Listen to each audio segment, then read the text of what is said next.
نحمدہ ونصلی ونسلم علی سیدنا و مولانا و مأوانا و ملجانا محمد وعلی آلہ و اصحابہ و اولادہ و ازواجہ و اہل بیتہ اجمعین، اما بعد فاعوذ باللہ من الشیطان الرجیم، بسم اللہ الرحمن الرحیم۔ قد جاءکم من اللہ نور و کتاب مبین، آمنت باللہ صدق اللہ العظیم و صدق رسولہ النبی الکریم۔ اللہ رب العزت کی ذات اقدس کا بے حساب فضل اور احسان ہے کہ جس رب کریم نے جمعۃ المبارک کے فیض و برکات حاصل کرنے کی خاطر اپنے گھر میں آنے کی توفیق بخشی۔ دعا ہے کہ اللہ رب العزت آج کے جمعۃ المبارک کو ہمارے لیے دنیا میں، قبر میں، آخرت میں نجات اور کامیابی کا سبب بنائے۔ سامعین محترم، ماہ ربیع الاول شریف سرکار دو عالم صلی اللہ علیہ وسلم کی ولادت با سعادت کا مہینہ، جس کی عظمت اور شان یہ ہے کہ اس میں اللہ کے محبوب کی ولادت ہوئی ہے۔ اس سے بڑھ کر کوئی اور اس کی عظمت اور فضیلت کی دلیل نہیں ہو سکتی، کیونکہ اگر آپ اسلام میں فضیلتوں پہ نگاہ ڈالیں کہ جس اسلام نے جس کو فضیلت عطا فرمائی ہے، اس فضیلت کی جو وجہ اور سبب ہوگا وہ مصطفیٰ کی نسبت ہوگی۔ آپ اسلام کو دیکھ لیں کہ اسلام سارے دینوں سے افضل دین ہے۔ کیوں ہے؟ یہ مصطفیٰ کا دین ہے۔ حضور کے صحابہ سارے نبیوں کے صحابہ سے افضل کیوں ہیں؟ کہ وہ مصطفیٰ کے صحابہ ہیں۔ یا نساء النبی لستن کاحد من النساء، اللہ فرماتا ہے کہ اے میرے محبوب کی ازواج، تم اور عورتوں جیسی نہیں ہو، یعنی تمہاری شان اور عورتوں سے زیادہ ہے۔ حضور کی ازواج کو یہ فضیلت کیوں ملی؟ علت میرے مصطفیٰ کی نسبت۔ فرمایا تمہیں اس لیے فضیلت عطا فرمائی کہ تم میرے محبوب کی بیویاں ہو۔ حضور کے اصحاب کو فضیلت ملی، کنتم خیر امت اخرجت للناس، اللہ فرماتا ہے کہ تم بہترین امت ہو۔ حضور کی امت کو فضیلت باقی امتوں سے کیوں ملی؟ حضور کی نسبت کی وجہ سے۔ اگر آپ حضور کی آل کو دیکھ لیں تو حضور کی آل جیسا کوئی کسی نبی کی آل آپ کو نہیں ملے گی۔ وہ کس وجہ سے؟ یہ مصطفیٰ کی آل کی وجہ سے۔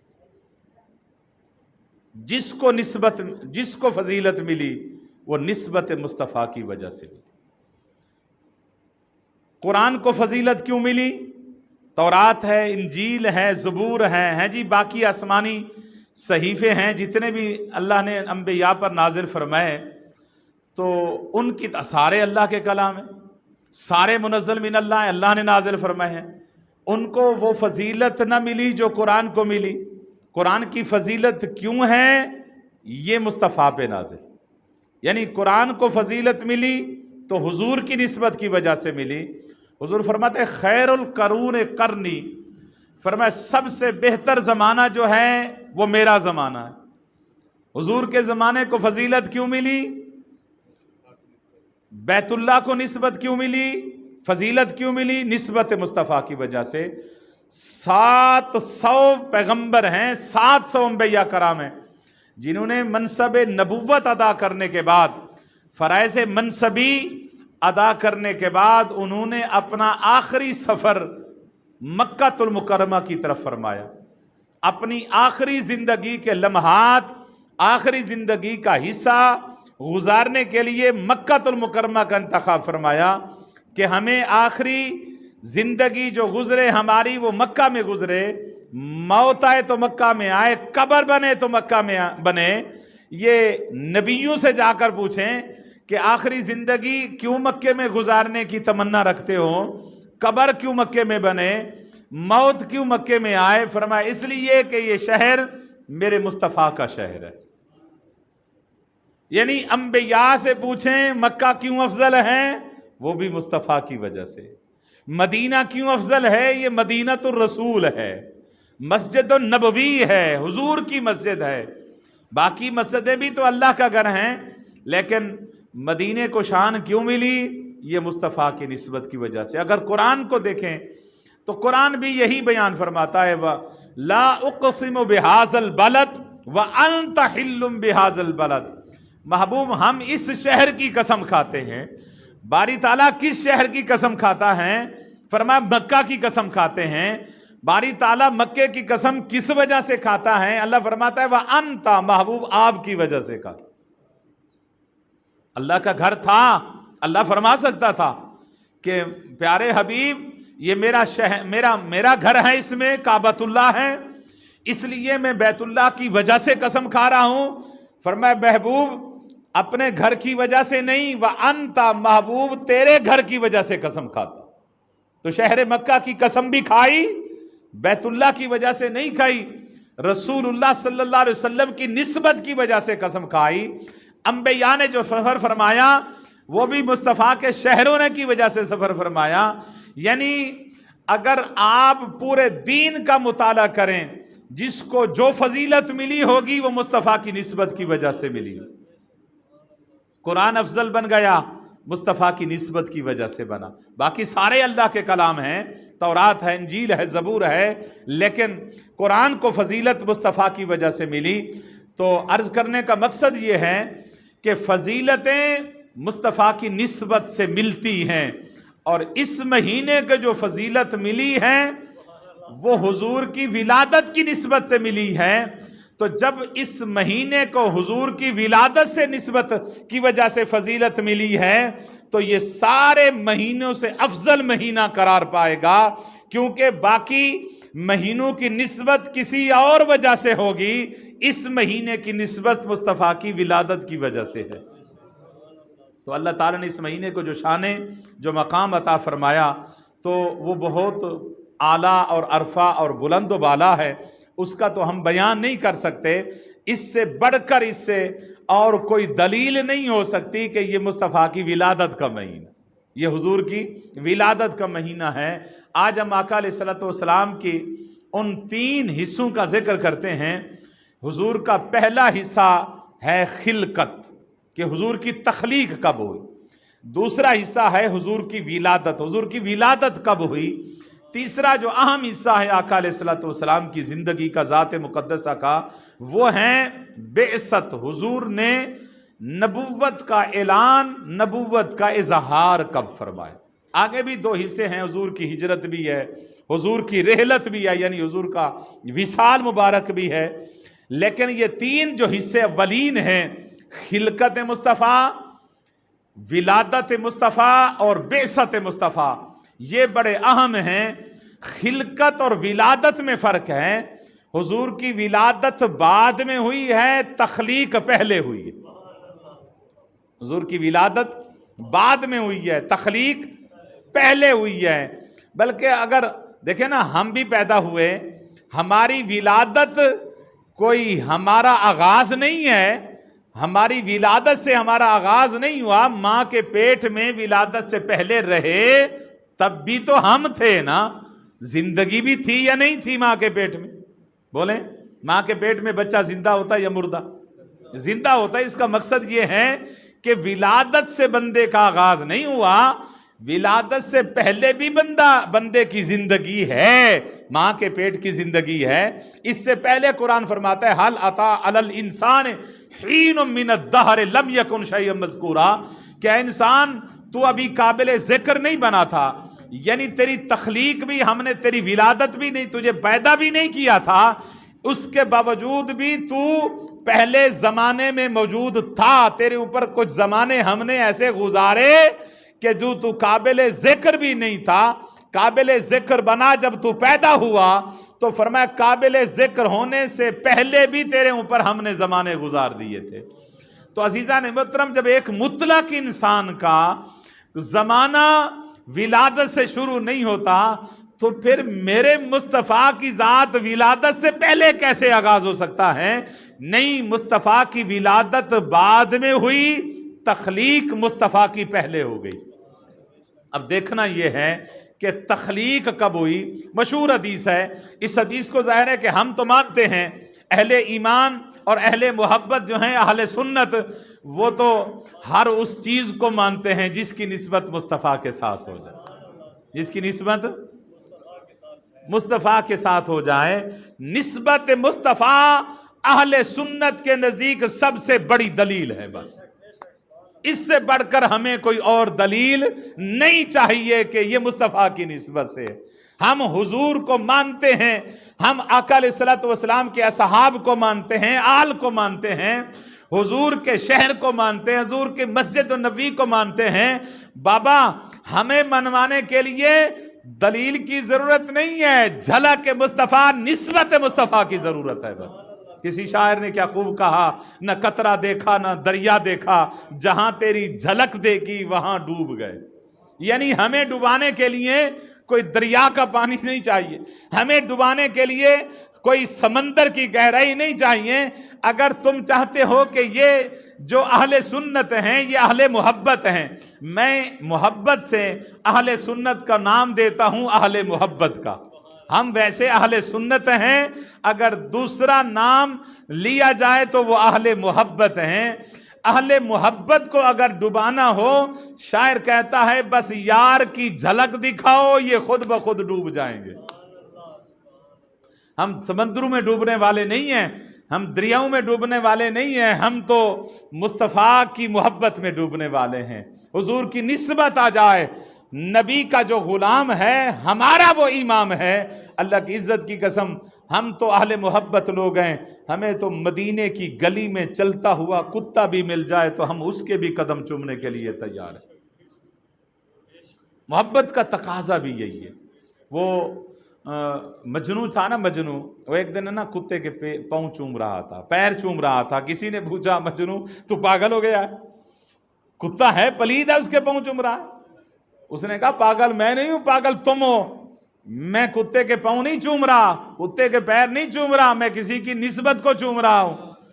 گاہے گاہے در کوچہ لیلا بود رفتہ بود, یہ کبھی کبھی گلی لیلا سے گزرتا ہے تو مجھے اس چیز پہ مجبور کر دیا چیز نے چومنے کے لیے کہ کبھی اس کا قدم لیلا کے قدم پر نہ گیا ہو. یہ تو مجازی محبت ہے جو کتے کے پاؤں چموا دیتی ہے, تو حقیقی محبت کا کیا عالم ہو. تو اس لیے عزیزان محترم, ہمارا عقیدہ یہ ہے کہ جو مصطفیٰ کی نسبت رکھتا ہے وہ اس کے لیے ہمیں دلیل کی کوئی ضرورت نہیں ہے. ہم کہتے ہیں نا حضور کے والدین جنتی ہیں, ہم کہتے ہیں نا حضور کے والدین مومن ہیں. کچھ لوگ کہتے ہیں جی نہیں کوئی دلیل نہیں ہے ہمارے پاس. وہ نامدانو, اس سے بڑی دلیل کیا ہے تمہارے پاس ہو سکتی ہے کہ وہ میرے مصطفیٰ کے والدین ہیں. یار اس سے اور دلیل چاہیے یار, ہمیں کسی دلیل کی ضرورت نہیں ہے. ہمیں یہ دلیل کافی ہے کہ وہ میرے مصطفیٰ کے والدین ہیں. حضور کے والدین سے بڑھ کر کوئی دلیل ہو سکتی ہے؟ جو مصطفیٰ کے والدین ہیں. یار آب زمزم کو ہم کھڑے ہو کے پیتے ہیں یا نہیں پیتے؟ حکم ہے کہ آب زمزم کو آپ نے وضو کا پانی, وضو کے بچا ہوا پانی اور آب زمزم پانی, یہ دو پانی ہیں جن کو حکم ہے کہ کھڑے ہو کے پیئیں. وضو کی بچت کا پانی بھی کھڑے ہو کے پیئیں اور آب زمزم بھی کھڑے ہو کے پیئیں. آب زمزم کی عزت کرنا کیوں؟ آب زمزم کو دیکھنا حضور نے فرمایا ثواب ہے. النظر الی ماء زمزم عبادت, حضور نے فرمایا جو آب زمزم کو دیکھ لے اس کو اللہ عبادت کا درجہ, عبادت کا ثواب عطا فرماتا. آب زمزم پینا ویسے ثواب ہے, لیکن آب زمزم کو کیوں؟ یہ پانی, یار پانی یہاں نہیں ہے, منرل واٹر پانی نہیں ہے. آپ مشروبات کو اٹھا لیں, یہ پانی ہے, اس کو کھڑے ہو کے نہ پیئیں. آب زمزم عجیب وکھرا پانی ہے, ہاں بھی وکھرا پانی ہے. کیا نسبت ہے؟ حضرت اسماعیل علیہ السلام کی ایڑیوں سے نسبت ہے, نبی کی ایڑیوں سے نسبت ہے. میں آپ سے پوچھنا چاہتا ہوں, جس پانی کو نبی چند لمحوں کے لیے ایڑیاں لگا دے وہ تو اتنا متبرک ہو گیا کہ اس کو پینا بھی ثواب, اس کو دیکھنا بھی ثواب, اس کو کھڑے ہو کر پیئیں یہ حکم آ گیا. جس شکم میں میرے مصطفیٰ 9 مہینے جلوہ گر ہوئے ہیں اس ماں کی عظمت کا عالم کیا ہوگا. تو ہم نسبتوں والے لوگ ہیں، ہمیں نسبت سے بڑھ کر کوئی دلیل نہیں چاہیے، ہم نسبت سب سے بڑی دلیل رکھتے ہیں۔ کوئی ہم سے پوچھے کہ آپ کے پاس دلیل کیا ہے، ہم ہر پتھر کو نہیں چومتے یار، ہم اس پتھر کو چومتے ہیں جس پر قدم ابراہیم کے لگے ہیں۔ ہم ہر شہر کی عزت نہیں کرتے، ہم ہر کتاب پر غلاف نہیں چڑھاتے، یہ نسبت ہے اس کتاب کی قرآن کے ساتھ، اس لیے ہم اس کی عزت کرتے ہیں۔ تو جس کی نسبت آ جائے تو اس نسبت نے آنے کے بعد اس کے مقام بلند کر دیے ہیں۔ تو اس لیے اس مہینے کی نسبت اس لیے ہے کہ یہ مصطفیٰ کی ولادت کا مہینہ، یہ حضور کی ولادت کا مہینہ ہے۔ سب سے پہلے اللہ نے کائنات میں، مشہور حدیث ہے، اللہ نے سب سے پہلے حضور کے نور کو تخلیق فرمایا، یہ مشہور حدیث ہے۔ اس کو اہل محبت تو ویسے ہی مانتے ہیں، بلکہ ایک عظیم دلیل دینا چاہتا ہوں کہ اس کو علامہ اشرف علی تھانوی، جو علماء دیوبند کے اکابرین میں سے، علماء دیوبند کے اکابرین میں سے ہیں، علامہ اشرف التھانوی نے اپنی کتاب نشر الطیب من ذکر الحبیب فی ذکر الحبیب کتاب کے اندر اس حدیث کو درج کیا۔ کہتے ہیں حضرت جابر نے حضور کی بارگاہ میں عرض کیا کہ آقا بتائیں کہ اللہ تعالی نے سب سے پہلے کائنات میں کس چیز کو پیدا فرمایا؟ یہ تخلیق مصطفیٰ کی حدیث ہے۔ سب سے پہلے اللہ نے کس چیز کو پیدا فرمایا؟ تو حضور نے فرمایا یا جابرو ان اللہ تعالی خلق قبل الاشیاء نور نبیک من نورہ، اے جابر کائنات میں سب سے پہلے اللہ نے، کائنات میں سب سے پہلے تیرے نبی کے نور کو اپنے نور سے پیدا فرمایا۔ نور مصطفیٰ سب سے پہلی مخلوق، اللہ نے جس مخلوق کو سب سے پہلے پیدا فرمایا۔ اور ایک اور حدیث بھی مشہور حدیث ہے، حضور فرماتے ہیں کہ اللہ فرماتا ہے کنت کنزا مخفیہ، کہ میں ایک مخفی خزانہ تھا۔ مخفی خزانے سے کیا مراد ہے؟ مخلوق تھی نہیں، آسمان تھے نہیں، زمینیں تھی نہیں، سورج تھا نہیں، چاند تھا نہیں، یعنی ملائکہ نہیں تھے، عرش نہیں تھا، فرش نہیں تھا، کچھ بھی نہیں تھا، ایک کلہ تھا اور اللہ تھا، ایک کلہ ہی اللہ تھا، ایک اکیلا رب تھا۔ فرمایا ایک ہی، میں مخفی تھا۔ مخفی سے مراد یعنی کوئی جاننے والا ہی نہیں تھا، تو مخفی تو وہی ہوتا ہے جس کو کوئی جانتا نہ ہو، تو لہٰذا جو اکیلا تھا تو مخفی تھا۔ فرمایا میں اکیلا تھا، میں نے چاہا کہ میں پہچانا جاؤں، میں نے چاہا کہ میرے چرچے ہوں، میں نے چاہا کہ مساجد بھی ہوں، میں نے چاہا مدارس بھی ہوں، خانقاہیں بھی ہوں، اللہ اللہ کی ضربیں لگیں، اللہ اللہ کے ذکر کی محفلیں قائم ہوں، تلاوتیں ہوں، طواف ہوں، اذانیں ہوں۔ فرمایا کہ میں نے چاہا کہ میرے چرچے ہو جائیں۔ فرمایا اس چاہت کو پائے تکمیل تک پہنچانے کے لیے خلق تو محمدہ، میں نے اپنے پیارے محبوب مکرم صلی اللہ علیہ وسلم کو پیدا فرما دیا، اپنے حبیب کو پیدا فرما دی۔ تو اللہ کی ذات کا مظہر اور اللہ کی ذات کے چرچے کا جو سب سے پہلا ذریعہ ہے وہ مصطفیٰ کی ذات اقدس ہے۔ فرمایا سب سے پہلے اللہ نے کس کو پیدا فرمایا؟ حضور صلی اللہ علیہ وسلم کو۔ پھر اس حدیث میں آگے تشریحات ہیں، آپ دیکھیں نا، اس کی بہت طویل حدیث ہے کہ حضور فرماتے ہیں اس نور کو اللہ نے اتنے حصوں میں تقسیم فرمایا، اس نور کو تقسیم فرما کے فلاں حصے سے فلاں بنایا، جنت بنائی، نعمتیں بنائی، حوریں بنائی، چاند بنائے، سورج، ستارے۔ فرمایا یہ ساری کائنات کی جو جگمگ یہ دمک نظر آتی ہے، یہ نور مصطفیٰ کی خیرات ہے۔ فرمایا میرے نور کو اللہ نے تقسیم فرما کے ساری کائنات تقسیم فرما دیا۔ سب سے پہلے اللہ نے اپنے حبیب کریم صلی اللہ علیہ وسلم کے نور کو تخلیق فرما کے پھر اسی نور کو اللہ نے اپنے حبیب کے نور کو کس طرح چلایا اگر آپ دیکھیں تو اللہ نے پھر جب اپنے حبیب کے نور کو بنا کے ایک ستارے میں رکھ دیا، ستارے کی شکل بنا دی۔ وہ مشہور حدیث ہے، حضرت سیدنا جبریل امین علیہ السلام سے حضور نے پوچھا یا کم عمر کو یا جبریل، جبریل بتا تیری عمر کتنی، جبریل بتا تیری عمر کتنی ہے۔ حضرت جبریل امین نے عرض کیا حضور مجھے اپنی عمر کا نہیں پتا، میں آپ کو ایک واقعہ سناتا ہوں، حضور آپ خود اندازہ کر لیں کہ میری عمر کتنی ہو۔ حضور نے فرمایا کیا واقعہ؟ عرض کرتا ہے حضور میں اسی کتب کی طرف نہ ایک ستارہ دیکھتا تھا جو 70,000 سال طلوع ہو کے رک جاتا تھا، ٹھہرا رہتا تھا. 70,000 سال وہ ستارہ میں تکتا رہتا تھا, دیکھتا رہتا تھا. حضور اس ستارے کی روشنی بھی بڑی عجیب تھی. ستارے اور بھی جگمگا رہے تھے لیکن وہ ستارہ بڑا عجیب تھا. حضور دل کرتا تھا بس اسی ستارے کو دیکھتا تھا. حضور پھر 70,000 سال بعد وہ ستارہ غروب ہو جاتا تھا. 70,000 سال نظر نہیں آتا تھا, یعنی 70,000 سال تک وہ غروب رہتا تھا. حضور پھر 70,000 سال بعد پھر وہ ستارہ طلوع ہوتا. آقا جب میری نگاہ پڑتی تو 70,000 سال کیونکہ جدا ہو جاتا تھا, غروب ہو جاتا تھا, میں 70,000 سال کی پیاس بجھاتا تھا. پھر اس کو تکتا رہتا تھا, آقا دیکھتا رہتا تھا. پھر 70,000 سال بعد غروب ہو جاتا. حضور میں نے اسے 72,000 بار دیکھا. کتنی بار دیکھا؟ 72. یہ مصطفیٰ کی تخلیق بتا رہا ہوں. 72,000 بار دیکھا. جب 72,000 بار دیکھا, ایمان سے بتائیں ایک دن کی بات نہیں, ایک دفعہ کی بات نہیں, 100 کی بات نہیں ہے یار. ایک دفعہ جب اس کا پیریڈ تھا ٹھہرنے کا وہ 70,000 سال تھا. پھر 70,000 سال بعد پھر ٹھہرنے کا پیریڈ تھا, پھر 70,000 سال. 72,000 بار دیکھا. جب 70,000 سال ٹھہر کے غروب ہوتا ہوگا, جبریل 70,000 سال دیکھتا ہوگا, تو ایمان سے بتائیں پھر جبریل اس کے طلوع ہونے کا انتظار نہیں کرتا ہوگا؟ وہ ستارہ کب آئے گا؟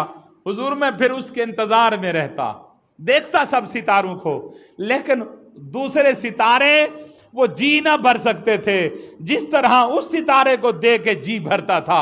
حضور میں نے 72,000 بار دیکھا. حضور نے فرمایا اچھا جبریل یہ بتا اس ستارے کو پہچانتا ہے, اس ستارے کو جانتا ہے؟ یا رسول اللہ نہیں جانتا. حضور نے فرمایا انا ذالک الکوکب, وہ ستارہ میں محمد مصطفیٰ تھا. وہ ستارہ میں محمد مصطفیٰ تھا. فرمایا کہ وہ ستارہ میں محمد مصطفیٰ تھا. لیکن ایمان سے بتائیں 70,000 سال ایک بار, 70,000 سال دوسری بار, 72,000 بار دیکھا جبریل نے. لیکن جب آقا صلی اللہ علیہ وسلم سامنے بشریت کی شکل میں بیٹھے, جبریل پہچان نہ سکے. جبریل. اچھا یہاں ایک بات میں بہت اہم عرض کرنا چاہتا ہوں. لوگ کہتے ہیں جی شان مصطفیٰ, مقام مصطفیٰ جب آپ بیان کرتے ہیں, یعنی اہل محبت اہل سنت بیان کرتے ہیں, ہماری عقل نہیں مانتی. بابا تیری عقل کہاں سے مانے؟ جبریل کی عقل وہاں تک نہیں جا سکی. جبریل نہ پہچان سکا, 72,000 بار دیکھنے والا نہ پہچان سکا, تو کیسے پہچان سکتا ہے؟ نوریوں کا سردار ہے. جب اس کی عقل نہیں جا سکی حقیقت مصطفیٰ تک, تیری عقل کہاں جا سکتی ہے؟ حقیقت مصطفیٰ کیا ہے یا مصطفیٰ جانتے ہیں یا خدا جانتے ہیں؟ بس. حضور نے حضرت ابوبکر صدیق کو یہ الفاظ فرمائے, یا ابا بکر لم یعرفنی حقیقتاً غیر رب, اے ابو بکر میری حقیقت میں رب کے سوا کوئی نہیں جانتا. میری حقیقت میں رب کے سوا کوئی نہیں جانتا. کس کو فرما رہے ہیں آقا علیہ الصلوۃ والسلام؟ حضرت سیدنا ابو بکر صدیق رضی اللہ تعالیٰ عنہ کو. یار کبھی سوچا بیٹھ کر کہ حضور ابو بکر کا نام لے رہے ہیں, یا ابا بکر, اے ابو بکر میری حقیقت میں رب کے سوا کوئی نہیں جانتا. حضرت عمر کو کیوں نہیں کہا؟ حضرت عثمان غنی کو کیوں نہیں کہا؟ حضرت مولا کائنات کو کیوں نہیں کہا؟ ازواج کو کیوں نہیں کہا؟ آل بیٹھی تھی, سیدہ کائنات مخدومہ کائنات سیدہ خاتون جنت سلام اللہ علیہ کو کہہ دیتے کہ بیٹی میری حقیقت میں رب کا سوا کوئی نہیں جانتا. حضور نے انتخاب کن کا فرمایا؟ بولیں. حضرت ابوبکر صدیق کا. کیوں انتخاب فرمایا؟ حضور حضرت ابوبکر صدیق کو ایک میسج دینا چاہ رہے تھے. حضور ابوبکر صدیق کو ایک بات سمجھانا چاہ رہے تھے. ابوبکر یہ جتنے بھی آئے ہیں نا یہ دیر سے آئے ہیں. عمر بھی دیر سے آیا ہے, عثمان بھی دیر سے, علی دیر سے پیدا ہوا. میں نے علی کا بچپن دیکھا لیکن میرا بچپن علی نے نہیں دیکھا. یہ سب لیٹ آئے ہیں, تو پہلے آیا ہے. پہلے سے مراد ابو بکر یعنی پہلے آنے والا. تو پہلے آیا ہے, یعنی پہلے آنے سے مراد ایک تو پہلے ایمان کا دروازہ تو نے کھولا ہے، اور اس سے پہلے تو میرے بچپن کا یار بھی ہے نا۔ بچپن بھی سیدنا صدیق اکبر کا حضور کے ساتھ گزرا، بچپن کی یاری جو چلی، وہ یاری چلتی چلتی یار اتنی آگے چلی گئی کہ آج قبر میں بھی مصطفیٰ کے ساتھ یار بن گئے۔ حضور نے فرمایا انت رفیقی فی الدنیا، انت رفیقی فی الجنہ، انت رفیقی فی القبر، انت رفیقی فی الحشر، انت رفیقی فی الجنہ۔ حضور سیدنا صدیق اکبر کو فرمانا چاہتے تھے کہ صدیق، کہ تو بچپن کا یار ہے، اور بچپن کے جو یار ہوتے ہیں نا ان کے اندر کوئی تکلفات نہیں ہوتے، بچپن کے یاروں کے سامنے کوئی بڑا دعویٰ نہیں کر سکتا۔ بچپن کے یار جب آپس میں بیٹھتے ہیں نا بڑی بے تکلف سی باتیں کرتے ہیں، کوئی دعویٰ کرے تو ڈر ڈر کے کرتا ہے، وہ کہتا ہے ہاں میں تجھے جانتا ہوں، تیری حقیقت کو بھی جانتا ہوں، تو میرے سامنے میرا یار ہو کے یار، میں تیری حقیقت کو نہیں جانتا۔ فرمایا صدیق بچپن کے یاروں کی یہ عادت ہے کہ وہ کوئی یار کا دعویٰ برداشت نہیں کر سکتے، وہ کہتے ہیں ہم تیری حقیقت کو جانتے ہیں۔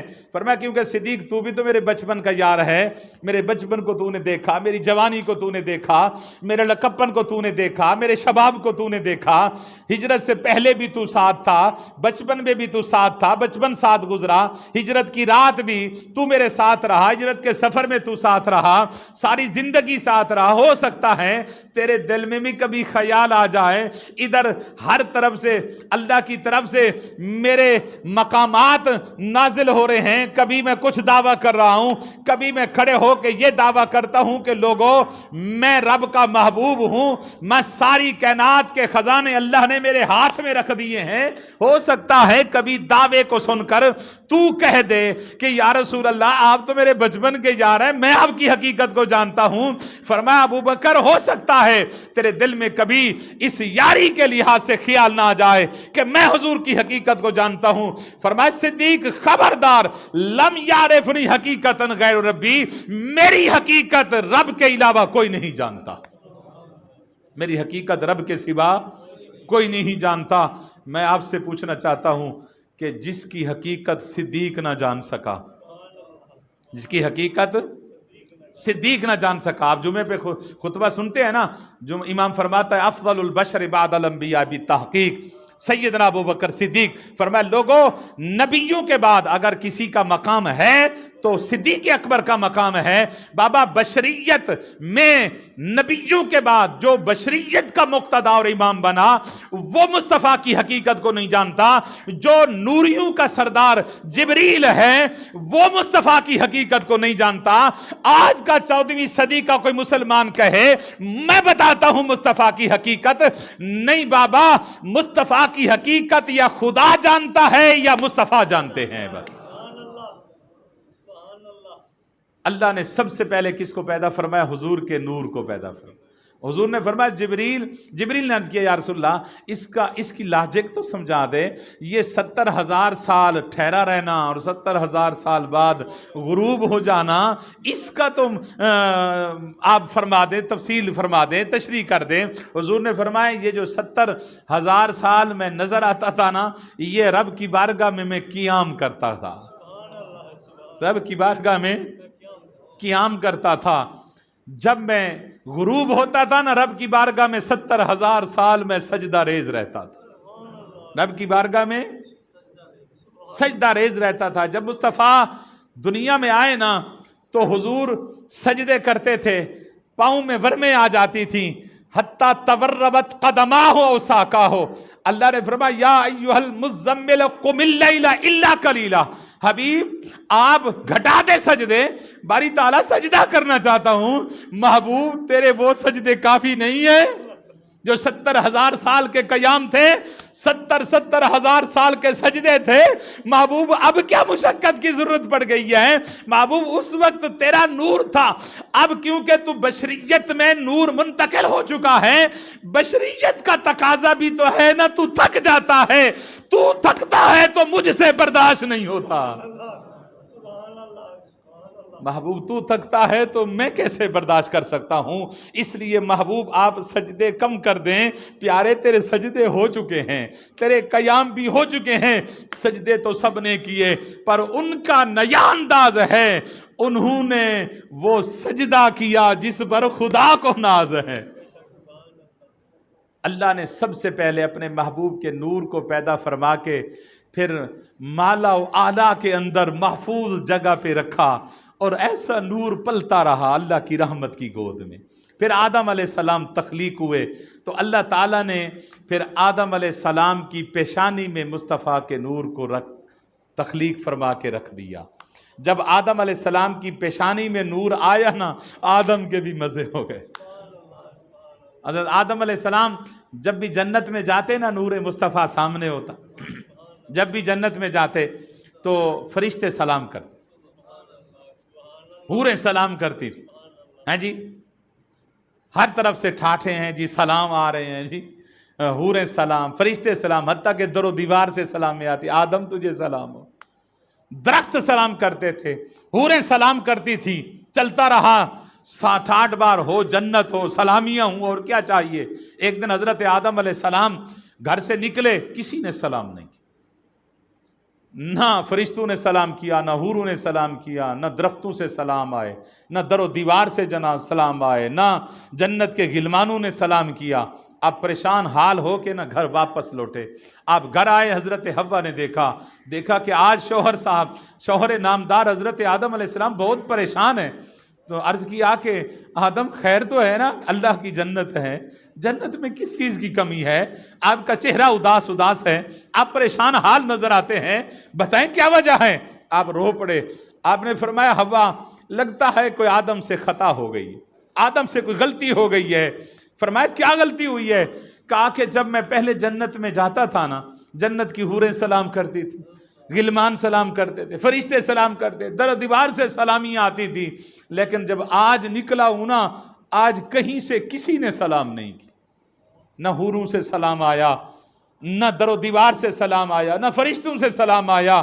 پتہ نہیں کیا خطا ہو گئی کہ آج آدم علیہ السلام کو کسی نے سلام تک نہیں کیا۔ تو حضرت آدم علیہ السلام نے جب یہ کہا نا، حضرت حوا مسکرا پڑی۔ بیوی ہے، خامند کی پریشانی کو دیکھ کر جب مسکرائے تو یہ سوال تو بنتا ہے، خامند پریشان ہو اور بیوی مسکرائے، سوال تو بنتا ہے نا۔ آدم علیہ السلام نے فرمایا حوا، تو میری بیوی ہے، میری پریشانی میں تو شریک ہوتی، لیکن اس کے برعکس تو مسکرا رہی ہے۔ فرمایا آدم، بات کوئی مختلف ہے کہ یہ جو سلامیاں تجھے ہوتی تھی نا، آج صبح سے وہ مجھے ہونا شروع ہو گئی ہے۔ تجھے پہلے ہوتی تھی نا، مجھے نہیں ہوتی تھی۔ جب میں آج جنت میں گئی ہوں نا، مجھے حوروں نے سلام کیا کہ حوا تجھے سلام ہو۔ میں آگے گئی ہوں تو غلمان نے سلام کیا، آگے گئی ہوں در و دیوار نے سلام کیا، مجھے فرشتوں نے سلام کیا۔ میں نے سبب پوچھا کہ میں وہی حوا ہوں جو پہلے بھی آتی تھی، آج تک کسی نے سلام کے نذرانے نہیں پیش کیے، آج کیوں سلامیاں دی جا رہی ہیں؟ انہوں نے بتایا ہے کہ حوا، آج تیرے شکم میں نور مصطفیٰ جلوہ گر ہو چکا ہے۔ فرمایا آدم، وہ سلامیاں تجھے نہیں ہوتی تھی، وہ نور مصطفیٰ کو سلامیاں ہوتی تھی، وہ آج نور میرے اندر منتقل ہو گیا ہے، اس لیے آج اللہ نے سلامیاں مجھے دلوا دی ہیں۔ آج تو ایک اذان سے پہلے سلام پہ بحث ہو جاتی ہے جی، اذان سے پہلے سلام پڑھتے نا، بحث ہو جاتی ہے جی، کہاں لکھا ہوا ہے؟ بابا اس سلام کو، چند لمحے کے سلام کو چھوڑ، ذرا جنت میں آ کے دیکھ تو صحیح۔ حضرت حوا کو اللہ تعالیٰ نے نا جب بھی اولاد دی، جوڑا دی، بیٹی اور بیٹا اکٹھے پیدا ہوتے۔ اسی لیے حضرت آدم علیہ السلام کی شریعت میں بہن بھائی سے نکاح جائز تھا، کیونکہ وہی انسان تھے، انسان کی افزائش وہاں سے ہوئی ہے، تو لہٰذا بہن بھائی سے نکاح جائز تھا۔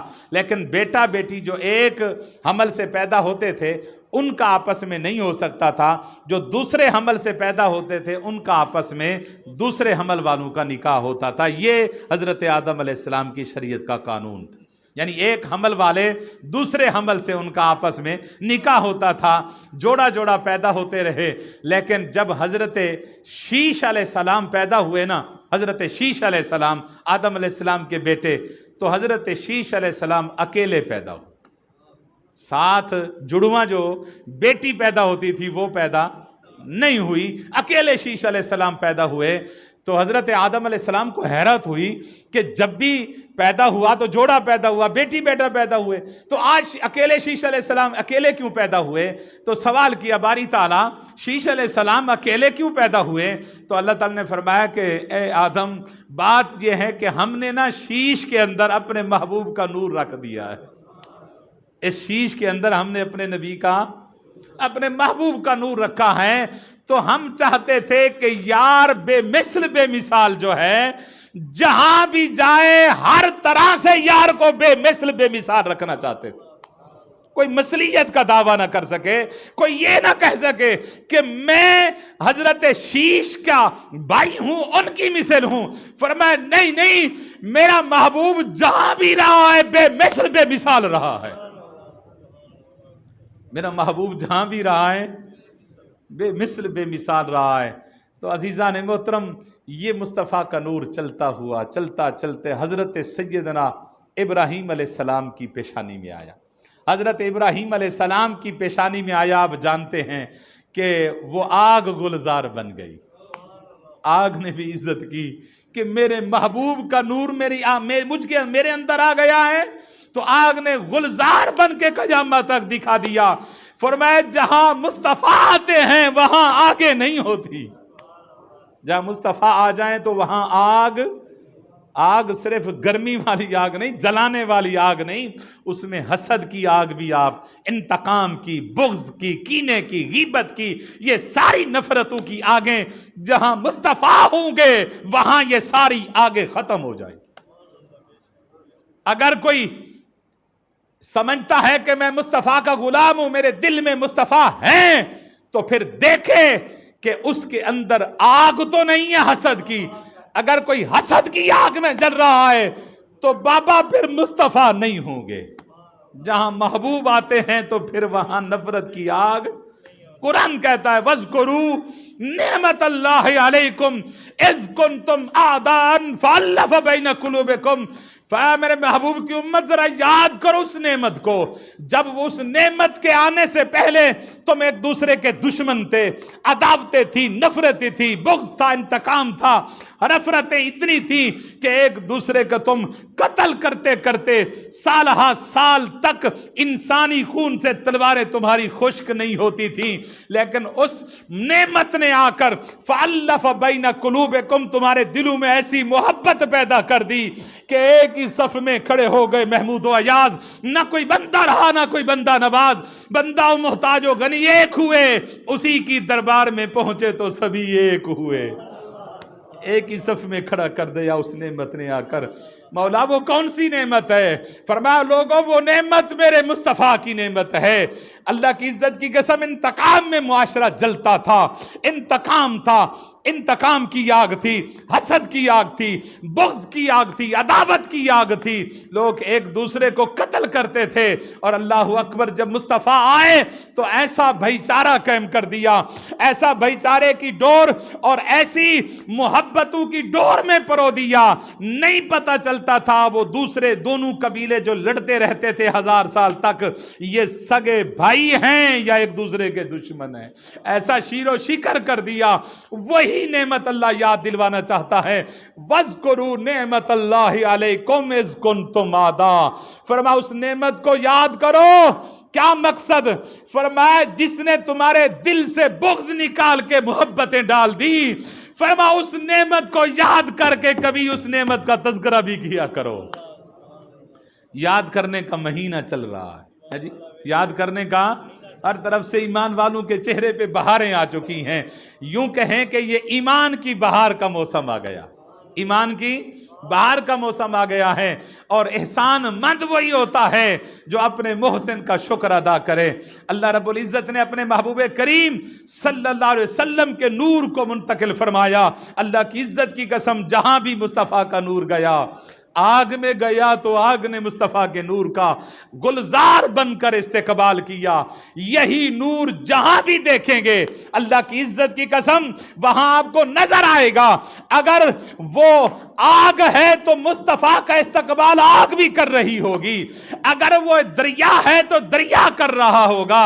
اگر وہ معاشرہ مکہ المکرمہ کا انتقامی ہے تو وہیں سے اللہ رب العزت نے ابو بکر جیسے پیدا کر دیے, حضرت عمر جیسے, وہ جو حضور کو قتل کرنے کی خاطر آ رہے تھے, لیکن جب چہرہ مصطفیٰ پہ نگاہ پڑی تو عمر کو فاروق اعظم بنا دیا مصطفیٰ کی آمد نے. کوٹھے دے چڑھ ڈیک فریدا گر گر بلدی اگے میں سمجھی کہ میں لٹی ایتے لٹی آئے سارا جگے. حضور کی ولادت پر مشہور ہے کہ حضور کی ولادت سے پہلے ایک قحط تھا, اور وہ قحط تھا جو آج تک ایسا قحط تاریخ انسانی میں نہیں آیا تھا. تاریخ انسانی میں نہیں آیا تھا. لوگ مر گئے تھے.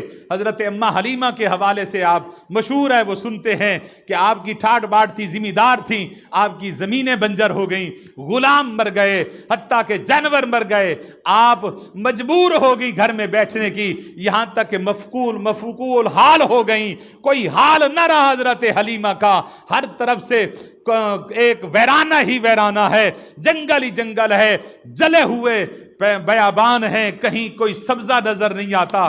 میرے مصطفیٰ کے آنے کی دیر تھی, اللہ نے اس کا نام بھی ربیع الاول رکھ دیا.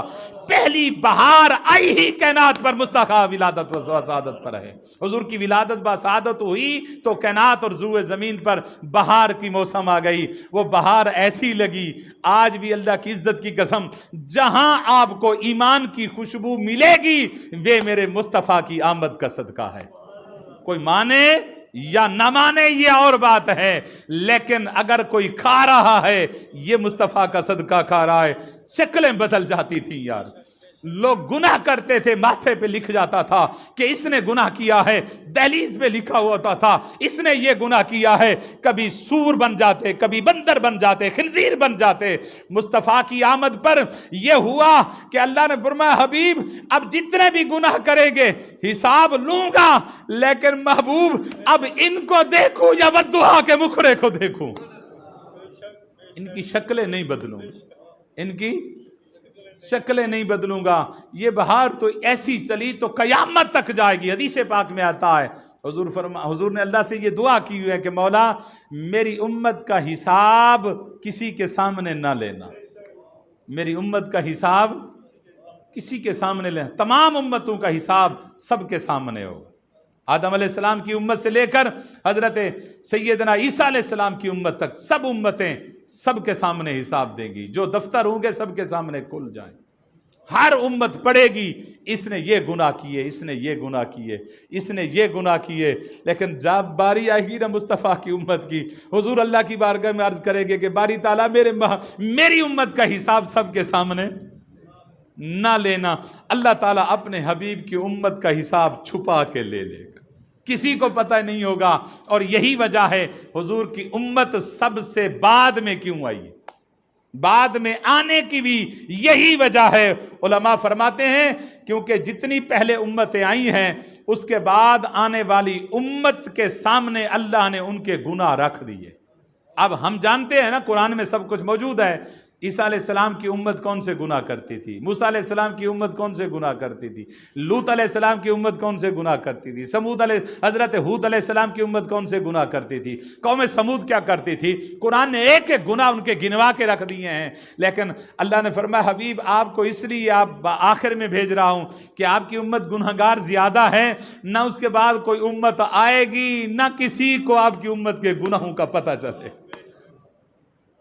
یہ صدقہ مصطفیٰ. عزت کے ساتھ بیٹھے ہیں نا, جیسے یہاں عزت کے ساتھ بیٹھے ہیں نا, اللہ کی عزت کی قسم قیامت کے دن بھی اسی عزت کے ساتھ کھڑے ہوں. ساری امتیں شرما کے سر جھکا کے کھڑی ہوں گی, لیکن مصطفیٰ کی امت کو حکم ہوگا کہ تم نے سر نہیں جھکانا, ہم نے تمہارے کسی عیب کو کسی کے سامنے ظاہر نہیں ہونے دیا. ہیں جی, پھر ایمان سے بتائیں یار حق نہیں بنتا اس محبوب کا شکر ادا کرنے کا, امت کا حق نہیں بنتا وہ 12 ربیع الاول کو اپنے گھروں سے نکل کے اور در و دیوار سجا کے گلیوں میں بازاروں میں نکل کے نعرے لگائے کہ مولا اتنا حسین محبوب، اتنا پیارا محبوب ہمیں عطا کر دیا، ہم تیرا شکر ادا کرتے ہیں، فضل رب العلا، اور کیا چاہیے، مل گئے مصطفیٰ، اور کیا چاہیے۔ اللہ کی عزت کی قسم، یہ تو ایک دن ہے نا 12 ربیع الاول کا، ہر دن بھی ہم باہر نکلیں اور جشن منائیں، تب بھی اللہ کی اس نعمت کا شکر ادا نہیں کر سکتے، تب بھی اللہ کی اس نعمت کا شکر ادا نہیں کر سکتے۔ تو انشاءاللہ العزیز اسی نور مصطفیٰ کو ہم حضرت سیدنا ابراہیم علیہ السلام سے آگے پھر کیسے وہ نور چلا، اگلے جمعۃ المبارک پر عرض کریں گے۔ اللہ تعالی ہم سب کو آقا علیہ الصلوۃ والسلام کی محبت اور آقا علیہ السلام کے جشن میں شامل ہونے کی توفیق عطا فرمائے۔ وآخر دعوانا الحمدللہ رب العالمین۔